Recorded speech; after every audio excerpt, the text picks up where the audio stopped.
আমার কোনো অন্য কোনো মানে প্রতিপক্ষ উদ্দেশ্যমূলকভাবে কথা বলবে, তখন আমি এমন কথা বলবো আপনার লজ্জায় সিনেমা বানাতে পারবেন না। সুতরাং আমার সিনেমা নিয়ে কথা বলার আগে চিন্তা করবেন। আমি তাদেরকে বলতেছি, তারা বুঝতেছে যে আমরা কষ্ট করে সিনেমা বানায় হলে দর্শক নিয়ে আসতেছি।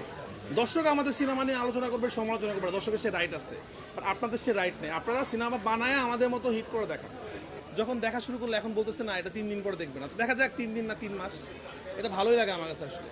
পরাণ যখন আমি রিলিজ করেছিলাম তখনও মানুষ বলেছিল যে দিনটা ডের কাছে পরাণ টিকবে না, কিন্তু পরাণ টিকে গেছে, তো দর্শক টিকিয়েছে, তো আমি ওইটাই বিশ্বাস করি। এরপরে সুরঙ্গ করলাম, এরপরে তুফান করলাম, এবং আপনারা জানেন তুফানে আমার সাথে আছে মেগা স্টার সাকিব খান, এবং উনি ভয়ঙ্কর লেভেলে ভালো অভিনয় করেছে। প্রত্যেকটা মানুষ তার অভিনয় প্রশংসা করছে, প্রত্যেকটা মানুষ বলছে সাকিব খান কী অভিনয় করলো, এই অভিনয়টা আমরা কখনো দেখি নাই। এবং চঞ্চল চৌধুরী, ফজলুর রহমান বাবু, মিশা সদকর, সৈয়দুজ্জামান সেলিম, গাজী